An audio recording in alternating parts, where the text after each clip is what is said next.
The war between the stars had gone on for so long that no one alive could remember a time when there wasn't fighting.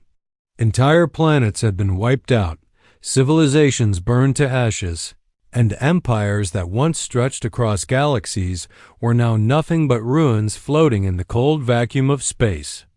The Vorthic Dominion, with their massive warships and endless armies, clashed constantly with the Zenari Collective, whose strange powers and advanced technology made them nearly unstoppable. For centuries, these two forces had torn through the galaxy, leaving behind only destruction. And then there was humanity. Humans weren't supposed to be part of this fight. They were newcomers, latecomers to the interstellar stage, their starships small and their weapons primitive compared to the ancient alien races. But fate or bad luck had pulled them into the conflict. When the Vorthic first arrived near Earth, they saw humans as little more than pests. The Zenari thought much the same. Neither side considered humanity worth noticing until human ships dared to defend their home planet against an invasion. That single act of defiance changed everything. Now, decades later, humanity was struggling just to survive. Their colonies were scattered, their resources dwindling, and their people tired. On Earth's moonbase Alpha 7, Captain Ryan Cole stared at a holographic map of the battlefield. It floated above the table in the command center, glowing faintly blue. Ships blinked as red or green dots, representing the Vorthic and Zenari fleets. Human forces were marked by yellow dots, tiny specks surrounded on all sides.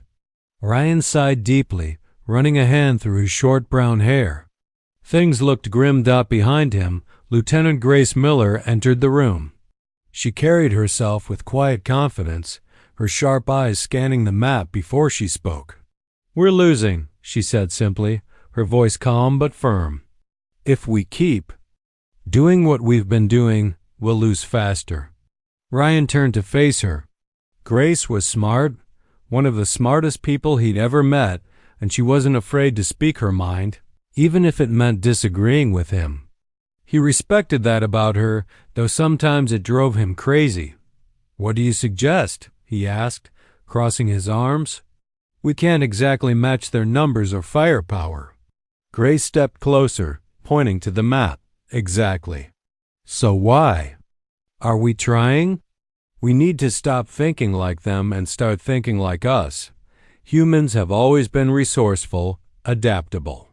That's our strength, not brute force." Ryan frowned. "Adaptability won't save us if we're outnumbered 10-1. "It might," Grace countered, "if we use it right. There has to be another way, a way to turn this around without throwing ourselves into every battle headfirst." Before Ryan could respond, an alarm blared through the base. Both of them turned toward the sound, startled. A technician rushed into the room, holding a tablet. "Captain," she exclaimed, "we've picked up something unusual. A transmission. It came from deep space." Ryan raised an eyebrow. "Deep space? From who?" The technician shook her head. "We don't know. It's not Vorthic or Zenari, and it's not random noise either. It's deliberate. Someone sent it." Grace leaned forward, intrigued. "Can we trace it?" "Already did," the technician replied. "It contains coordinates. Looks like whoever sent it wants us to go there." Ryan exchanged a glance with Grace. This could be anything: a trap, a trick, maybe even a message from some unknown alien race. But whatever it was different. And right now, different was exactly what they needed. "Get me a team ready," Ryan ordered. "We're going to check it out." Grace nodded, already moving toward the door. "I'll gather the essentials. Meet you at the hangar." By the time Ryan reached the hangar, Grace and the others were waiting. Chief Engineer Lucas Bennett stood beside her, cracking jokes to lighten the mood. Despite his laid-back attitude, Lucas was a genius when it came to fixing things. Next to him was Dr. Elena Ruiz, clutching a medical kit and looking nervous but determined. Rounding out the group was Corporal Jake Harper, a soldier with a haunted look in his eyes. He didn't say much, but his presence alone was reassuring. Their ship, the Eclipse, sat ready for launch. It wasn't large, but it was fast and equipped with enough firepower to handle most threats. As they boarded, Ryan addressed the crew. "Listen up," he began. "We don't know what's waiting for us out there. Could be nothing. Could be trouble. But we have to find out. Stay sharp." The journey to the coordinates took weeks. During that time, tension simmered among the crew. Everyone was exhausted, not just physically, but mentally. The constant battles, the losses, the fear of failure, it all weighed heavily on them. Even Lucas's humor couldn't fully lift the cloud of dread hanging over the ship. One evening, as the Eclipse drifted silently through the void, Grace joined Ryan in the cockpit. He was sitting in the pilot's chair, staring out at the endless expanse of stars. She hesitated for a moment before speaking. "Do you think we'll make it?" she asked softly. Ryan glanced at her. "Make it where? To the coordinates? Or through this war?" Grace smiled faintly. "Both, I guess." He leaned back, letting out a slow breath. "Honestly, I don't know. But giving up isn't an option. Not yet." Grace nodded, her expression thoughtful. "Sometimes I wonder if we're fighting for the right reasons. Do we really believe we can win? Or are we just trying to delay the inevitable?" Ryan didn't answer immediately. Instead, he looked back at the stars. "Maybe it's both," he said finally. "But as long as there's a chance, even a slim one, we owe it to everyone who's counting on us to take it." Grace fell silent after that, leaving Ryan to his thoughts. The truth was, neither of them knew what lay ahead. All they could do was press on, hoping that somewhere out there, they'd find the answers they desperately needed. When the Eclipse finally reached the coordinates, the sight before them left everyone speechless. Floating in the darkness was a massive alien vessel, its surface pitted with age and damage. Its design was unlike anything they'd ever seen, sleek and angular, yet somehow organic. Lights flickered weakly along its hull, casting eerie shadows. In the emptiness, "What is that thing?" Lucas whispered, awestruck. "No idea," Ryan replied, his voice steady despite the unease creeping into his gut. "But we're about to find out." As they approached the mysterious ship, the air on the Eclipse grew thick with anticipation. Whatever awaited them inside could change everything or destroy them completely. The crew of the Eclipse moved cautiously as they prepared to board the mysterious alien vessel. The ship loomed ahead of them, its darkened surface reflecting faintly in the glow of their own lights. It was silent, too silent. No hum of engines. No signs of life, just an oppressive stillness that made everyone uneasy. Ryan led the way, his hand resting on the grip of his sidearm.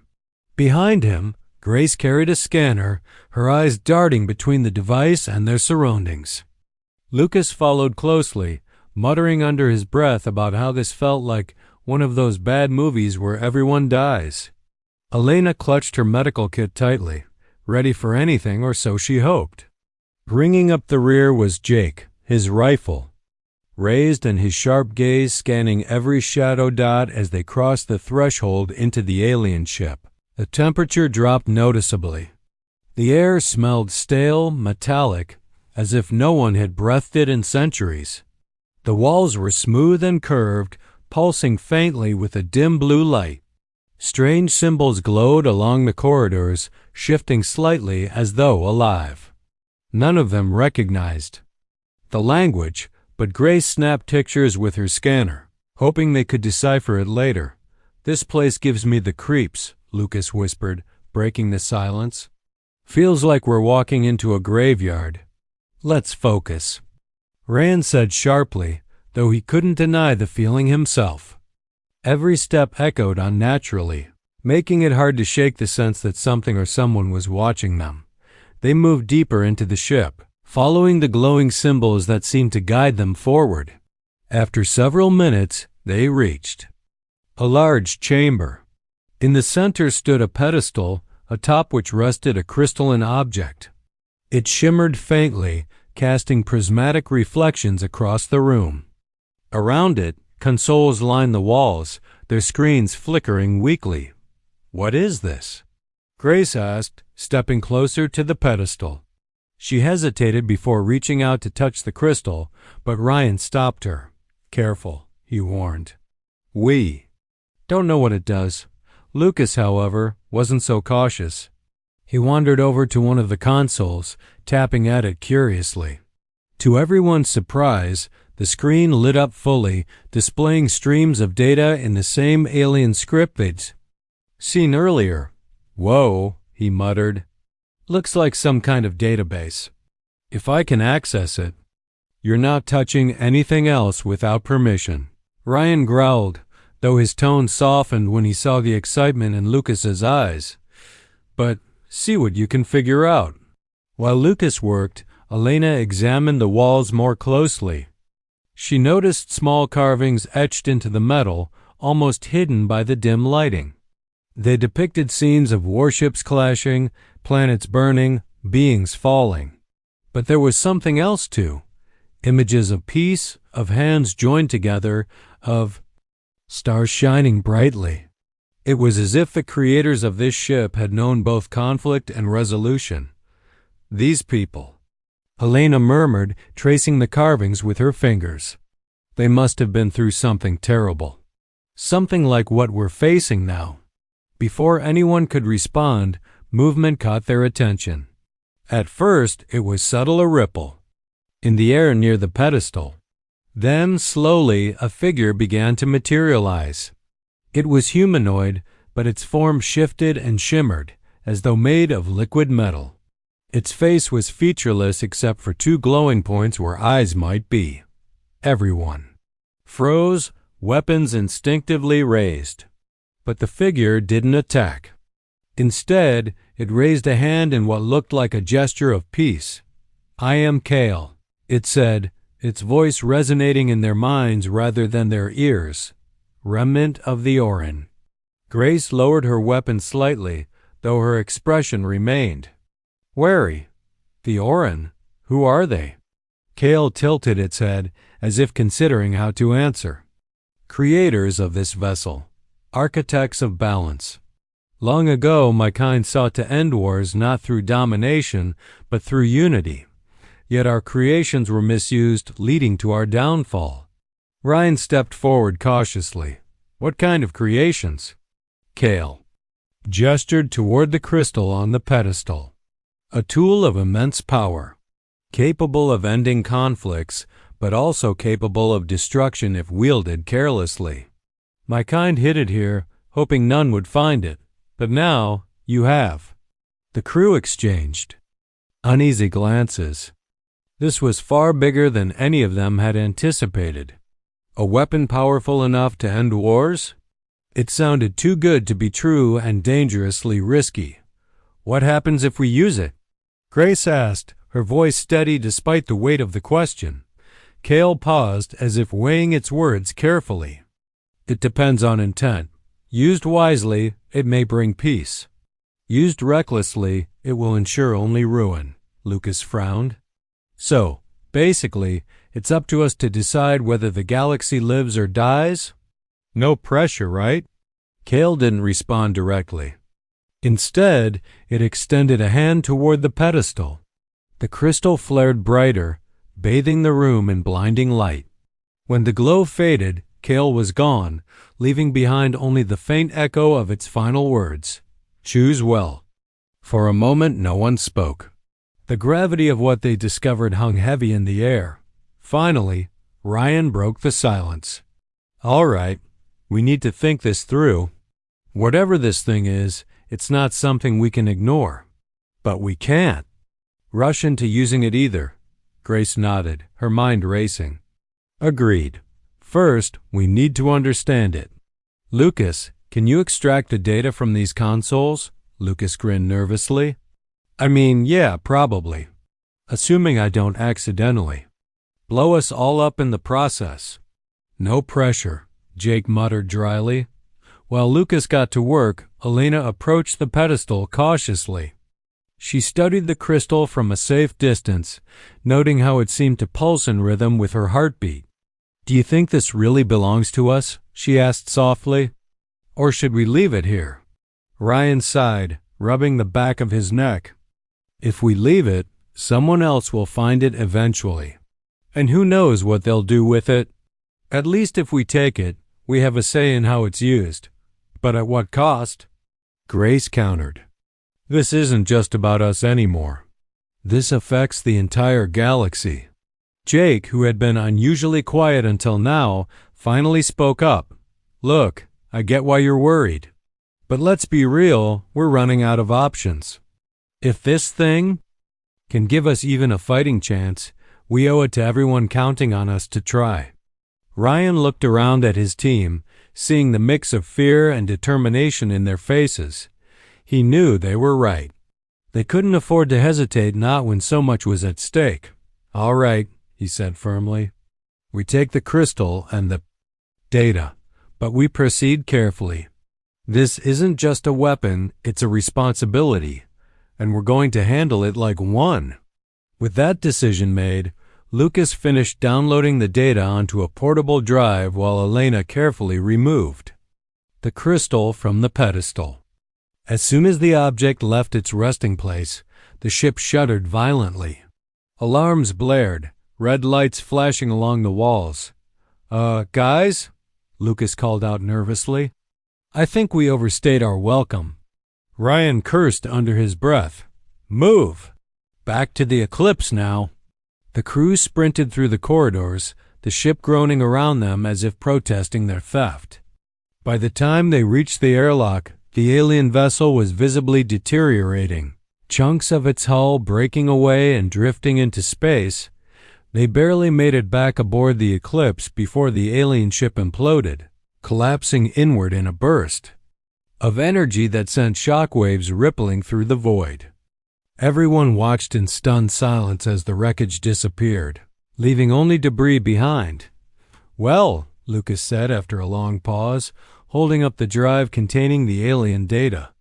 "That was intense." Ryan sank into the pilot's chair, gripping the controls tightly. "You're telling me. Now comes the hard part." Grace glanced down at the crystal nestled securely in its case. Its soft glow seemed almost comforting now, despite everything.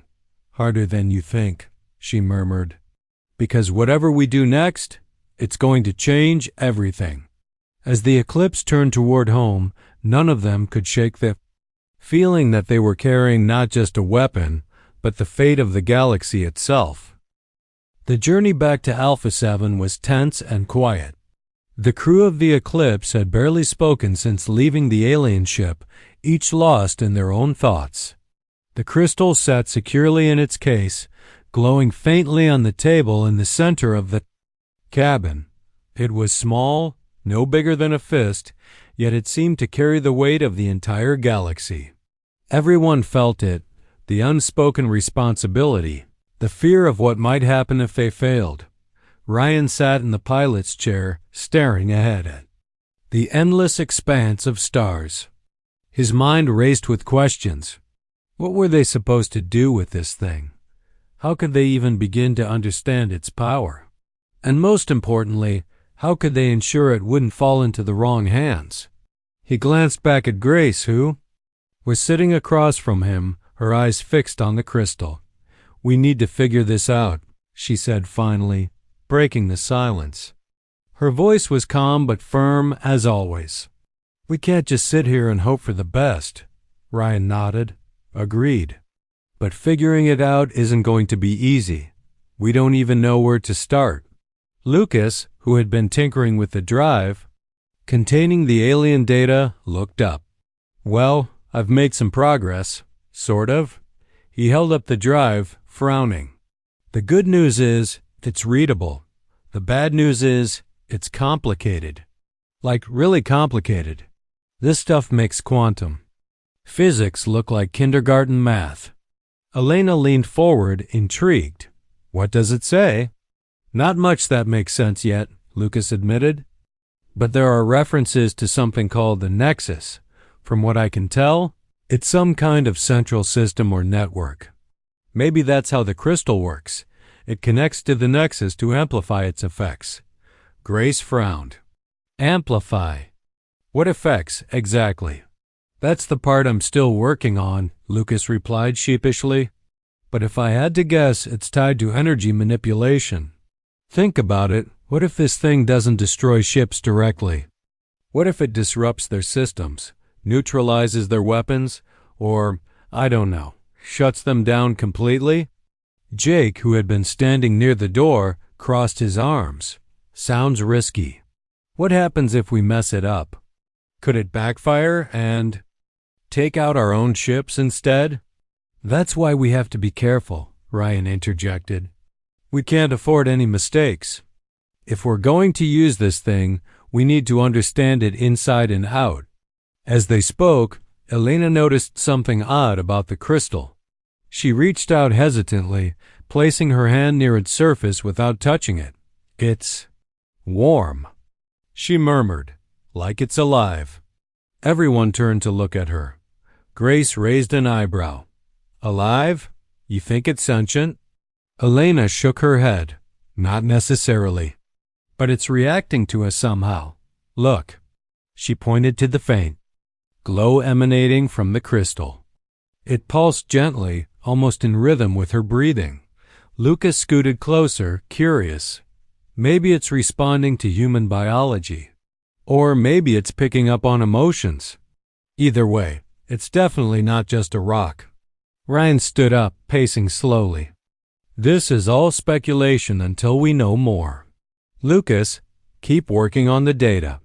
Elena, see if you can analyze the crystal further. Grace, help me figure out our next move. Jake, stay sharp, you're on guard duty. Jake smirked. Finally, someone gives me a job I actually signed up for. Back at Alpha 7, the mood was grim. News of the crystal and its potential spread quickly among the base's personnel, sparking heated debates. Some believed it was humanity's only chance at survival. Others argued that using such a powerful weapon would make them no better than the Vorthok or ZYNRE. In the command center, Ryan addressed his senior officers. We've got two options, he began. We can try to use the crystal to end the war, or we can destroy it and hope for another solution. One officer, a grizzled veteran named Commander Harris, slammed his fist on the table. Destroy. It? Are you insane? That thing could save us. Why would we throw away our best shot? Another officer, Lieutenant Patel, countered. And what happens if it falls into enemy hands?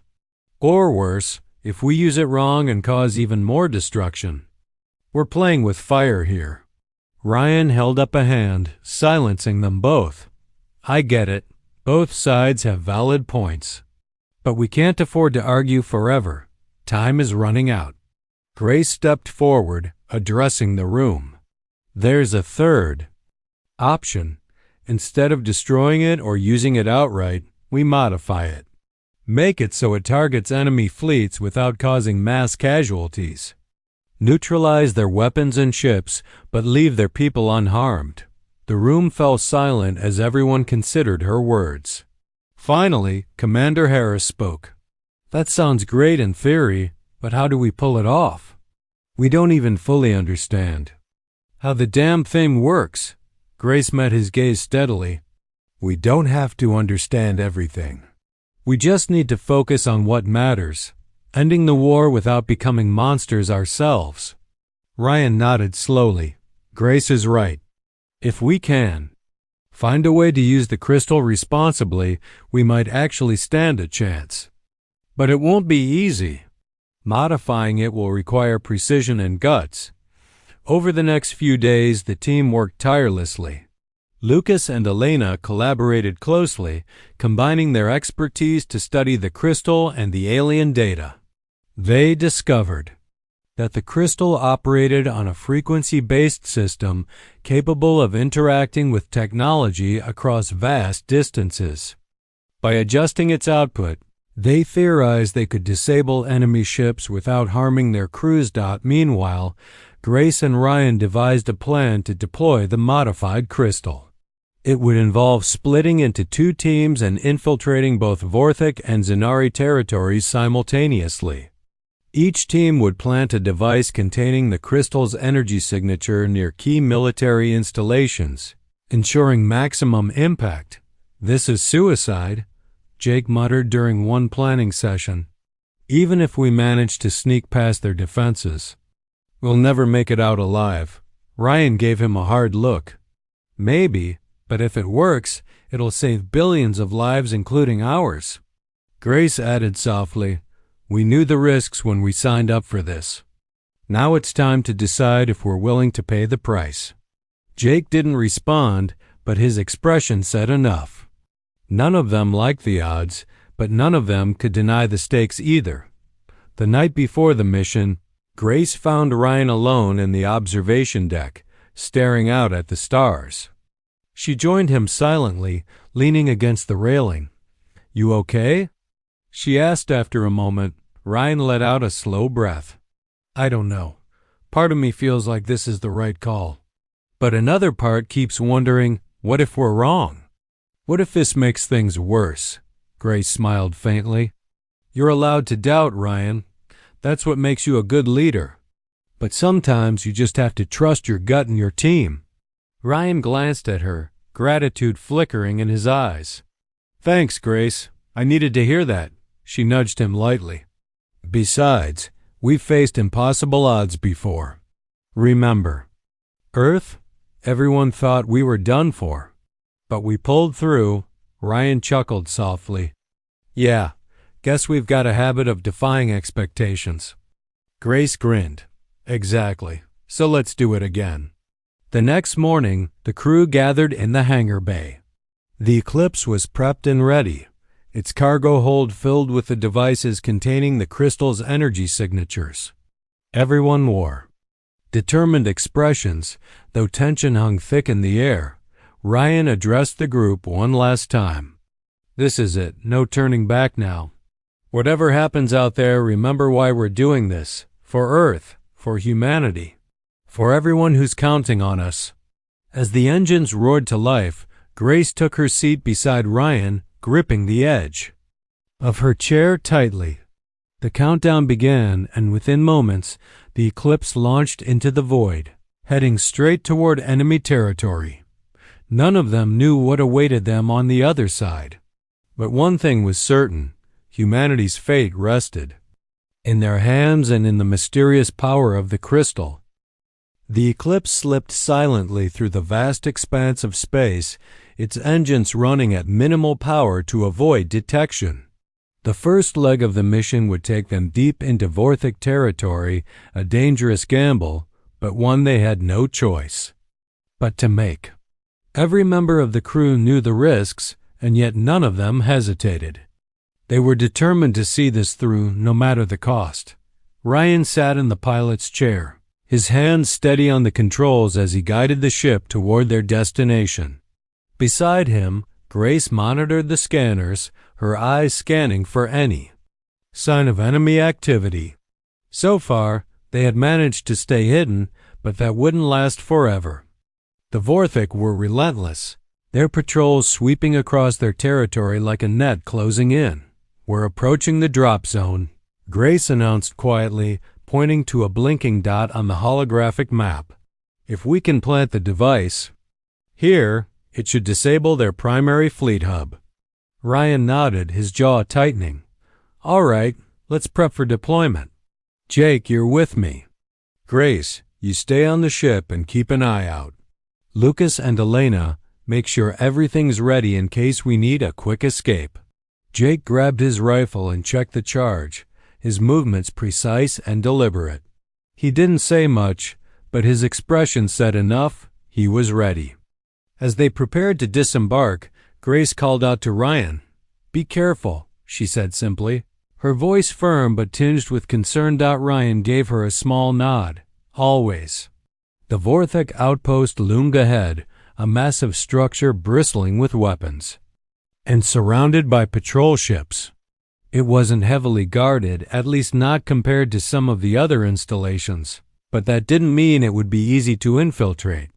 The team moved cautiously, using the shadows cast by nearby asteroids to mask their approach. Once they reached the outer perimeter, Ryan signaled for Jake to cover him while he planted the device. The small, unassuming box contained the crystals. Energy signature, programmed to emit a frequency that would disrupt the Vorthek systems without causing harm to living beings. If all went according to plan, the outpost defenses would go offline within minutes of activation. As Ryan worked, Jake kept watch, his rifle trained on the nearest patrol ship. "Hurry up," he muttered under his breath. "We've got company incoming." Sure enough, a pair of Vorthek drones appeared, their red sensors scanning the area. Ryan cursed softly but didn't stop working. "Just a few more seconds," he whispered. Jake fired a single shot, disabling one of the drones before ducking behind cover. The second drone turned toward him, its weapons charging.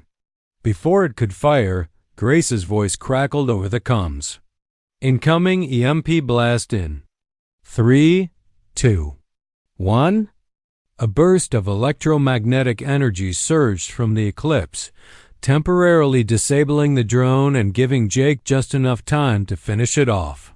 "Thanks, Grace," Ryan said, securing the device in place. "Let's move." They sprinted back to the ship, narrowly avoiding detection by a passing patrol. Once aboard, Grace wasted no time in firing up the engines. "That was too close," he said, glancing at Rand as he collapsed into the co-pilot's seat. "Next time, try not to give me a heart attack." Ryan smirked despite himself. Noted. With the first device successfully deployed, the team set course for Xenari territory. This part of the mission promised to be even more challenging. Unlike the Vorthek, whose strength lay in brute force, the Xenari relied on advanced technology and psychic abilities that made them unpredictable and difficult to evade. As they approached the coordinates, Lucas leaned forward, studying the readings on his console. "Something's off," he said, frowning. "Their patrols aren't behaving normally. It's like they already know we're here." Grace exchanged a worried glance with Ryan. Could they have detected us somehow? Maybe the crystal's energy signature gave us away? It's possible. Elena chimed in. But if they knew we were coming, why haven't they attacked yet?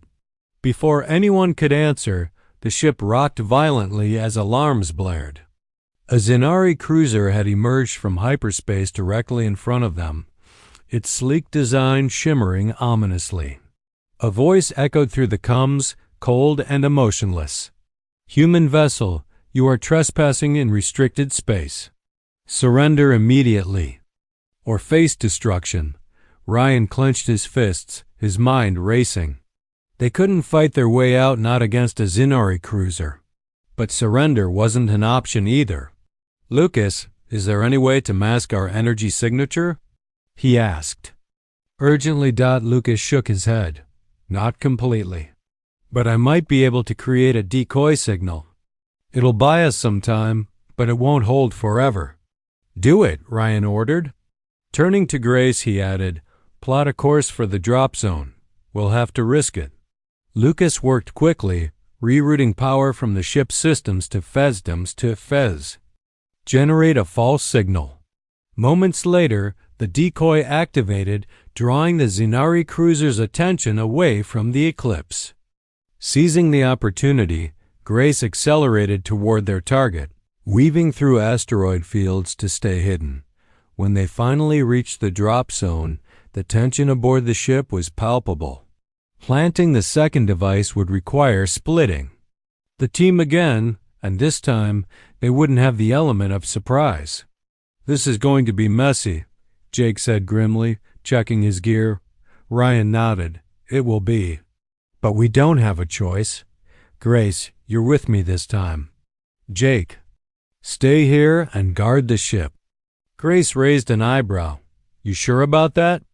"Yes," Ryan replied firmly. "We need someone who can handle themselves in a tight spot. Besides, I trust you to watch my back." Grace didn't argue further.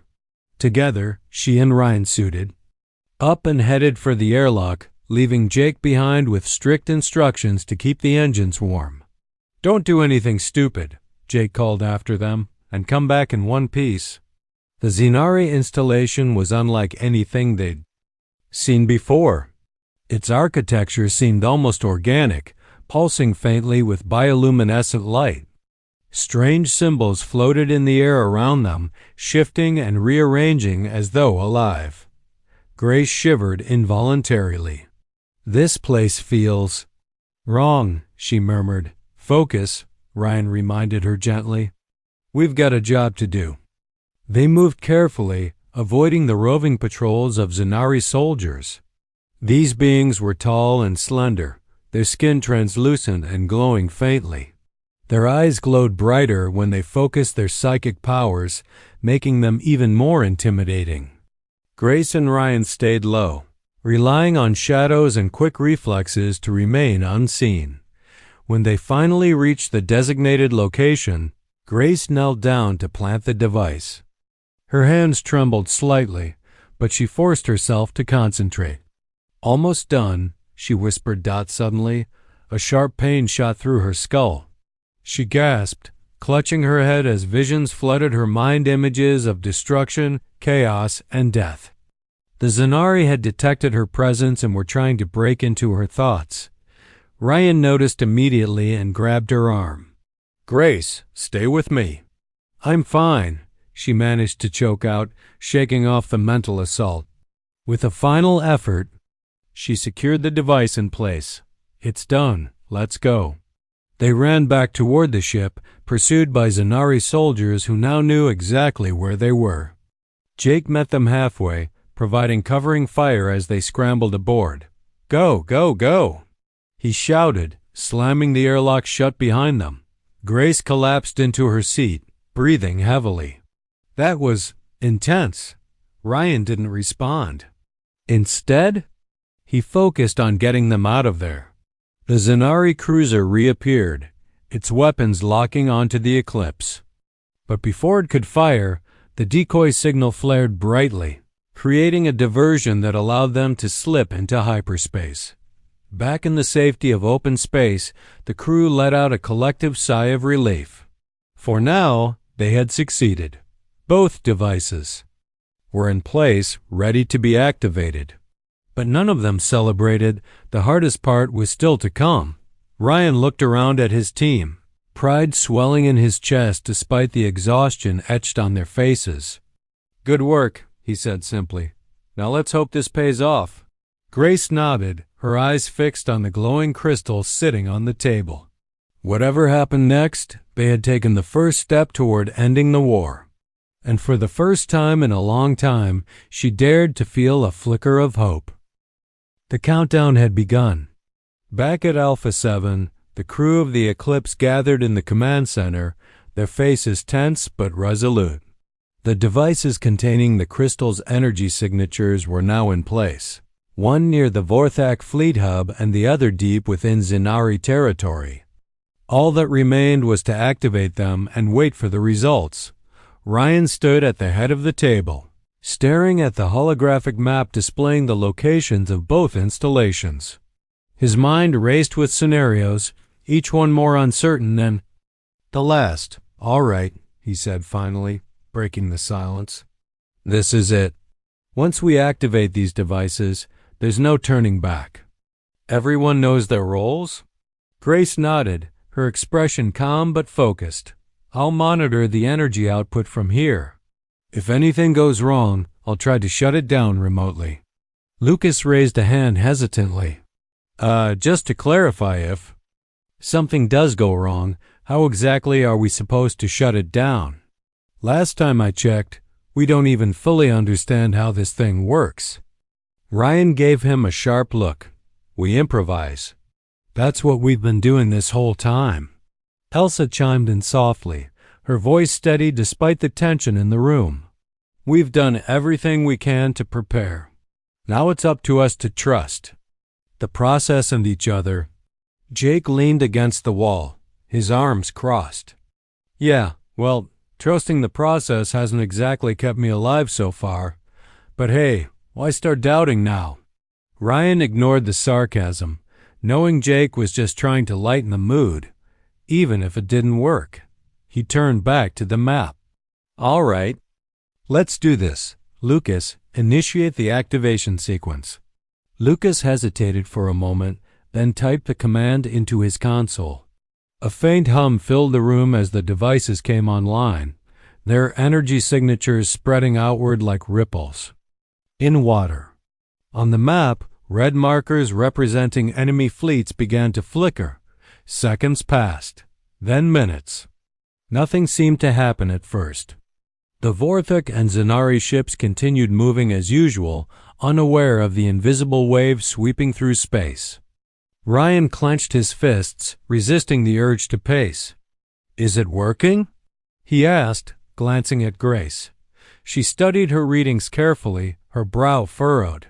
It's hard to say. The energy field is expanding, but I'm not seeing any immediate effects yet. Elena leaned closer to her screen, pointing at a sudden spike in the data. Wait, look. Their systems are starting to destabilize. Weapons offline, propulsion failing. As she spoke, reports began flooding in from reconnaissance drones, scattered throughout the galaxy. Vorthok warships drifted helplessly in space, their massive cannons silent.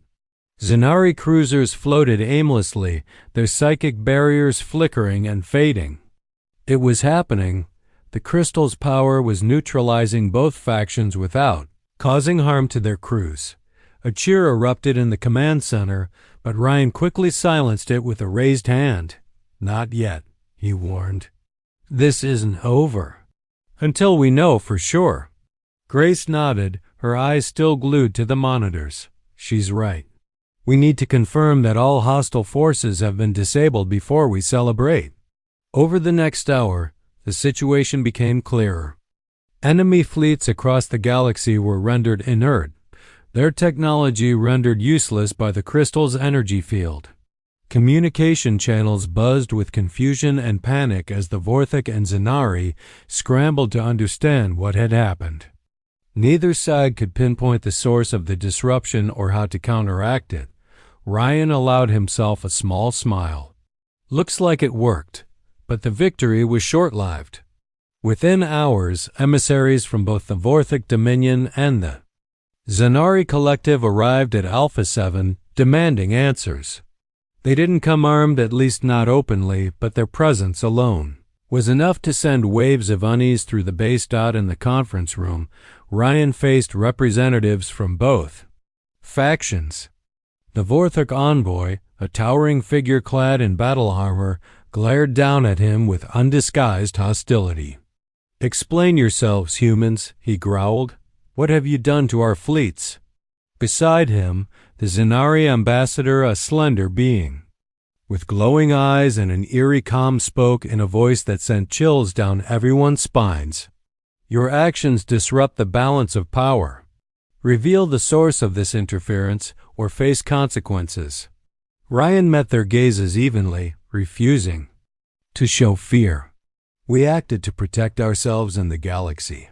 For centuries, your wars have destroyed planets, wiped out civilizations, and left nothing but ruin in their wake. We couldn't stand by and let it continue, the Vorthok snorted derisively. You think you're better than us? You're children, playing with forces you don't understand. And yet, Grace interjected, stepping forward, it was humanity that ended the war, not you. Not your endless battles. Us. The Zanari tilted its head, intrigued despite itself. How did you achieve such a feat? Such power should not exist outside our knowledge. Ryan hesitated, unsure how much to reveal. Finally, he settled on a partial truth. We found a relic. An ancient artifact capable of disabling weapons and ships without causing harm. We used it to stop the fighting, Dvorthik laughed bitterly. And now you control it. How noble. No, Ryan corrected. Firmly, we don't control it. We modified it to ensure it couldn't be misused. Its effects will wear off eventually, but only after a ceasefire has been established. If you want your fleets operational again, you'll have to negotiate peace, not domination. For a long moment, neither envoy responded. The tension in the room was thick enough to cut with a knife. Finally, the Zenari spoke. You gamble greatly, human. Assuming we agree to your terms, what guarantees do we have that you will not exploit this relic for your own gain? Ryan gestured to Grace, who pulled up a series of projections showing the deactivation protocols they had built into the system. These safeguards ensure the crystal cannot be used as a weapon indefinitely. Once its effects fade, it will deactivate permanently. Humanity seeks no advantage, we seek survival. Dvorthik grumbled under his breath, but said nothing more. The Zenari regarded them thoughtfully before nodding slowly. Very well, we will consider your proposal. But know this, betrayal will not be tolerated. As the envoys departed, the weight of what they had accomplished began to sink in. Ryan slumped into a chair, rubbing his temples. That went better than expected. Grace sat beside him, her expression thoughtful. For now. But this is just the beginning. Convincing them to actually make peace won't be easy.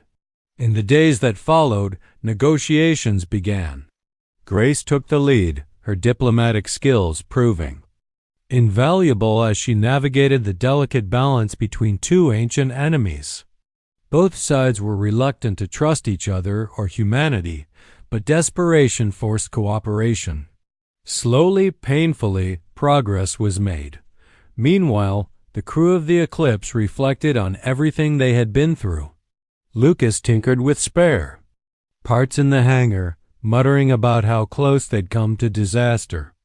Elena spent hours studying the crystal, fascinated by its properties and determined to learn more before it deactivated permanently. Jake trained new recruits, sharing stories of their mission with a mix of pride and disbelief. Ryan, however, found himself drawn to the observation deck. There, he stood gazing out at the stars, lost in thought. Grace joined him after a while, handing him a cup of coffee. You look like you've got a lot on your mind, she said gently. He sighed, taking a sip. Just thinking about everything. About how far we've come and how much farther we still have to go. Grace smiled faintly. We did good, Ryan. Better than anyone could have hoped. This galaxy might actually have a chance now. Ryan nodded slowly. Yeah, maybe it will. But peace doesn't come easy. It's going to take work from all of us. Grace placed a reassuring hand on his shoulder. Then we'll keep working. Together. As they stood there, watching the stars shimmer in the endless void, a sense of quiet hope settled over them. The road ahead would be long and difficult, but for the first time in centuries, the galaxy had a reason to believe in a brighter future. And that was worth every risk they had taken. Years passed, and the galaxy began to heal. The ceasefires brokered by humanity slowly transformed into fragile treaties, then into alliances.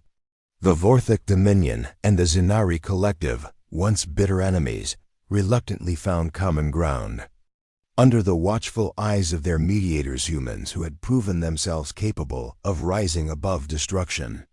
Though suspicion lingered, especially among the older generations of both races, a new era of cautious cooperation took root. On Earth's moonbase Alpha 7, Captain Ryan Cole stood at the edge of a memorial garden. It was a quiet place, filled with simple stone markers etched with the names of those lost in the war. Some were human. Others bore alien symbols, honoring beings from countless worlds whose lives had been cut short by centuries of conflict. As he walked among them, Ryan felt the weight of all that had been sacrificed and all that remained to be done. Grace approached him quietly, her boots making soft sounds against the paved path. She carried a small bouquet of flowers, which she placed gently at the base of one of the markers. "It's hard to believe it's been this long already," she said softly, her voice carrying a mix of pride and sorrow. Ryan nodded, his hands clasped behind his back. "Feels like yesterday we were sitting in that conference room, wondering if we'd made the right call. Now look at us." Grace smiled faintly. "Not us, humanity. You played a big part in this, Ryan. Don't forget that." He shook his head. "I didn't do it alone. None of us did. It was a team effort, from Lucas figuring out the crystal secrets to Jake keeping us alive when things got rough. Even Elena, with her endless curiosity about everything. We couldn't have pulled it off without every single person on that ship." Grace chuckled. "You're starting to sound like a politician." "God forbid," Ryan muttered, earning a laugh from Grace. For a moment, they simply stood there, letting the quiet of the garden wash over them. Then Ryan spoke again, his tone more serious. "Do you think we'll ever really move past all this? The mistrust, the anger." Grace hesitated before answering. "Maybe not in our lifetime. But I think we've given the next generation a chance. A chance to grow up without knowing what it feels like to lose everything to war. That's something, isn't it?" "It is," Ryan agreed. "Still, it's not going to be easy. There are still factions out there who think we hoarded forbidden knowledge. Others see us as a threat now. And let's not forget the whispers about the crystal itself, whether we should have destroyed it instead of using it." Grace sighed. "People will always find reasons to doubt. All we can do is keep proving them wrong." Back on Earth, life was changing rapidly. Advances in technology, inspired by the discoveries made during the mission with the crystal, had sparked an unprecedented boom in innovation. Chief Engineer Lucas Bennett became a household name after founding the Interstellar Research Institute, where scientists from across the galaxy collaborated to study alien artifacts responsibly. His humor hadn't faded either. He frequently joked that his only regret was not patenting gravity-defying coffee cups. Dr. Elena Ruiz dedicated herself to xenobiology, leading expeditions to explore planets previously untouched by humans. Her work helped bridge gaps between species, fostering understanding through shared scientific discovery. Though she missed the excitement of space travel, she found joy in teaching young researchers how to approach the unknown with respect and curiosity. Corporal Jake Harper chose a quieter life, settling down near the outskirts of New Chicago. He spent his days mentoring soldiers and civilians alike, sharing lessons learned from years of fighting and surviving. Despite his gruff exterior, he had a knack for inspiring others, especially those struggling to cope with loss or trauma. As for Grace, she rose to prominence as a diplomat, representing humanity in galactic councils and peace talks. Her calm demeanor and sharp mind earned her widespread respect, even from former adversaries. She often thought back to those tense moments aboard the Eclipse, marveling at how far they'd come since then. One evening, Ryan attended a ceremony honoring the crew of the Eclipse. Held in a grand hall on Earth, the event brought together leaders from across the galaxy, including representatives from the Vorthik and Zanari. Speeches were given, awards presented, and applause echoed through the room. But Ryan barely heard any of it. His thoughts kept drifting back to the choices they'd made and the sacrifices that had led them here. When it was his turn to speak, he stepped onto the stage, looking out at the sea of faces. Some were familiar, most were strangers. Taking a deep breath, he began. "When we set out on this journey, none of us knew where it would lead. We were scared, outnumbered, and running out of options. But we also knew one thing: giving up wasn't an answer, so we took a risk, a big one. Some called it reckless, others called it foolish. Maybe they were right. But what I do know is this: sometimes doing the impossible means believing in the possible." A murmur rippled through the crowd, But Ryan pressed on. War ends not when the strongest prevail, but when the wisest choose to stop. That's what we tried to do, not because we thought we could win, but because we believed we had to try. The audience erupted into applause, but Ryan didn't linger. Stepping off the stage, he found Grace waiting for him, a proud smile on her face. "That was beautiful," she said. "I meant every word," Ryan replied. "But speeches don't change the world. Actions do." Grace nodded. "And ours weren't perfect, but they mattered." Later that night, Ryan returned to the memorial garden. The stars shone brightly overhead, casting a soft glow over the markers. He knelt beside one bearing the name of a fallen comrade, tracing the letters with his fingers. "We did it," he whispered. "Not perfectly, but we did it." Behind him, Grace joined him silently, offering silent support. Together, they gazed up at the sky, watching the constellations twinkle in the darkness. Somewhere out there, the remnants of the crystal lay dormant, its power fading with time. Yet its legacy endured in the treaties signed, the lives saved, and the hope kindled in hearts across the galaxy. For the first time in centuries, the stars seemed brighter. And though challenges lay ahead, humanity had proven that even the smallest spark could ignite change. Ryan allowed himself a rare smile, feeling a sense of peace settle within him. Whatever the future held, they had taken the first step toward a better tomorrow, and that was enough.